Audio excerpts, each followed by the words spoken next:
So, we got this cameras on. so basically, the people my heart reaches out for the most are the broken people, like the gang members, people that are stuck in like addictions, bondages.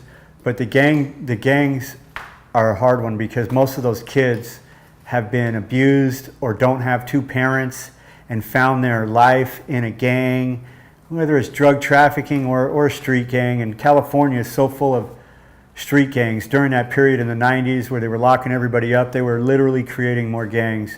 I mean, they would send, I said something about in one of my books that Sally the soccer mom's skinhead son, Sally the soccer mom's son goes to prison for a drug charge and comes out a skinhead.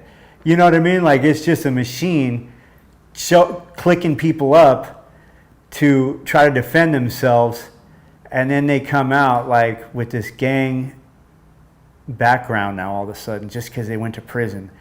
You know what I mean? So my heart reaches out. It's almost like you get rewired in there. You do, man. Like You do. It's violent. It's violent, man. Who's going to figure out who uses what toilets, who gets to walk where, who gets to use what bench, who gets to use what table? Everything is a war for airspace and territory in there. So it's a gang-producing machine. And so my heart goes out to them. And I've run across all of them in California, to the highest ups, from the Hoover Street Crips, the Bloods from San Diego, and a little bit in LA, and they were the outnumbered ones. And Jumpin' Jack is the one I was mentioning from Solano. He was cool, man. He was a lifer. And so then, yeah, the smaller gangs for the whites, you know, I don't want to put all their names out there or put their stuff out there, but it goes all the way up. I remember one time I was at Chino, and I was out to court on that one where I did that riot, and I was fighting an out to court case in San Bernardino. I mentioned all that stuff about San Bernardino, and one of the prison guards brought, that's how I know about that calling card for the Aryan Brotherhood. He brought it to my cell and said, "Is this yours? I found it right outside your cell." And it was the 666, the dice, and the AB. Dude was recruiting me to go to the hole at Palm Hall. He was, if I would have said, "Yeah, that's mine," to Palm Hall. So they create a lot of that instigate mentality, you know what I mean? Chino Central has Sycamore. They got a little thing above it says Sycamore Hall. You know, they don't even care. They let you, they have broken glass. They got glass on the ground you can cover up with sheet and use it for a weapon. They let you have tons of weapons there. There's 3 tiers.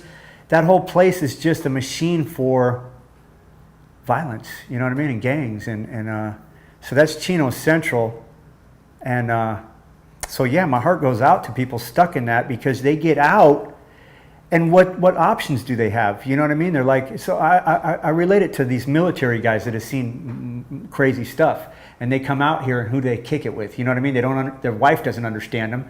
You know what I mean? The community doesn't understand them. That's why they have that high suicide rate.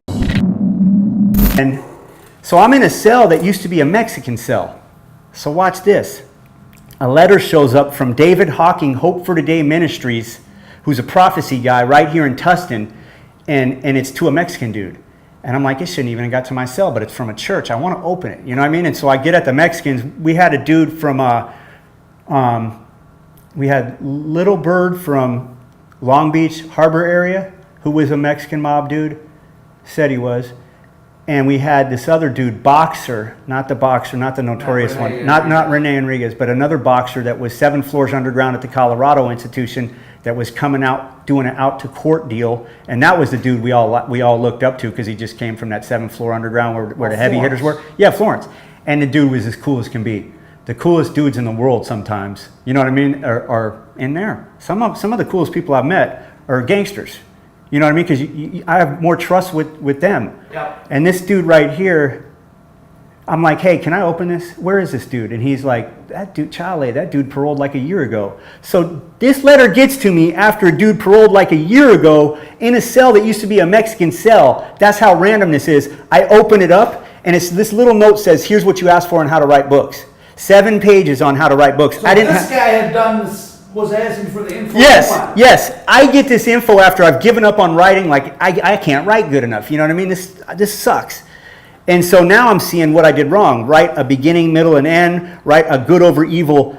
God, he said the Bible created like all the books and all the movies based on this principle of God over evil, and just all these tips I didn't have before. So I'm sitting in myself thinking about it going, yeah, I got to write differently than I did for the first time. I changed the name of the book and started writing again. I got the typewriter. I became the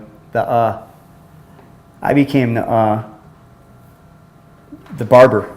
Even though I didn't know how to cut hair, I wanted to be able to get out to the yard. You know what I mean? With the barber box. The barber box could get to both top tier and bottom tier. You already allowed you to say, hey, Yeah, I took over the yard and said, this is how we're doing the drug policy, blah, blah, blah. And how you take over a yard is the intake building where everybody comes. You make sure that building's run right. You have a kite that says, welcome to the yard. This is how we're programming. Everybody's got to show up to this table. You know what I mean? We have this kind of drug policy. Everything's off the shelf. No drinking on the yard. You know, everybody's got to work out. You got to meet here. We need your paperwork. We need to see what you're here for. You know what I mean? And so that's how I started it there. And so now I'm getting to both yards, and I'm rewriting this, and I'm catching fire again. Like that whole year I was writing, I felt empowered by God that everything that I had done wrong is going to get turned around through writing. But at the end of that year, I'm like, no, it ain't. You know what I mean? I'm looking at it going, no, it ain't. This sucks. So when I got that little note showing me how to rewrite it, it was back on fire again. You know what I mean? But I'm still kind of like running the yard and stuff like that. So it was a spiritual. It requires a lot of mental concentration. Big time. I've been waking up at 3:30 in the morning for like 18 years now. Ever since I started writing, I wake up because I had to wake up before the politics of the yard. You know what I mean? So I'd write early to get into it, and then deal with the yard, and then come back and have a little bit more going. And so now I'm like on fire again. Yeah, this is going to work. And the writing was different, right through the character's eyes, show his motivations, you know what I mean? So you could establish what the character's like.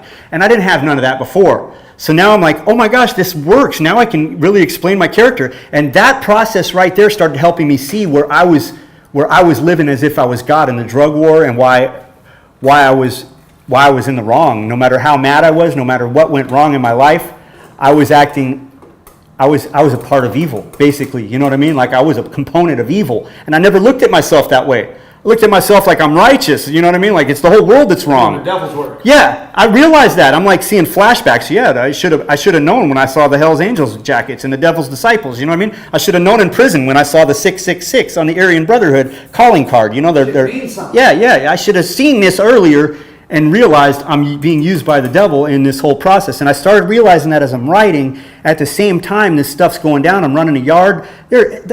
While I was on that yard, it was a war between the Mexican blacks for like 2 years. It was a gnarly war. They were getting busy, right? All the time. And the Mexican guards were keeping it going by saying, you know, that the Mexicans are going to get you. And they'd say that on the tier, and I'm like, that's not right. You know what I mean? Like after the blacks got them one time, they're like, you mess with one bean, you're going to get the whole burrito, and they're stirring it up so that it's going to keep going. You know what I mean? So I covered a lot of that in that first book. You know what I mean? So I connect that with the same mentality of a person that's trying to leave a gang and trying to leave a drug life behind and trying to, man, I went and spoke at a homeless shelter, and I saw this black dude who was an ex-gangster dude who was a trafficker, and he was trying to get right with God, and the dude was on fire for God, and the community wasn't there to help him. The church wasn't there to help him, and I was mad, you know what I mean? Because this dude's on fire for God. I like to encourage everyone that they got their own ministry, whether they know it or not. Like, you got a ministry, you've been shining a light into the prison systems, you've tried to help out, you helped out that guy that got railroaded, white boy, Ricky, is that it? Yeah, so you got a ministry, bro. You're ministering for God, shining a light on darkness. You know what I mean? So like, I encourage you that you already got a ministry if you even know it. You know what I mean? We all got our own little ministry trying to help, because we don't want to hurt. We don't want to see people suffer. We know where we were. We know what was wrong. You know what I mean? And so for me, I would say where I'm at is because God's got me completely in the Bible. I can see that the devil got kicked out of heaven for wanting to be like God. It says he wanted to be the leader of the congregation in the north, and scientists have figured out the north is the highest part, so that's where the highest heaven is. And so he got kicked out for wanting more and for wanting to be like God. So now I'm learning more about like what held me in bondages. So whether people receive that, because I'm pretty hardcore going this way now, or not, they're hearing it. You know what I mean? So they're going to receive some of it, you know what I mean? And if it's meant for them to receive all of it, it is. but this is just where God's got me. I mean, if he wouldn't have got me that letter at Centinela saying this is what you asked for on how to write books from a prophecy dude that I didn't ask for, I'll probably still not believe that, you know what I mean, the way I believe now. But because that letter arrived, I believe everything happened for a reason, and so this is how I'm doing it now. And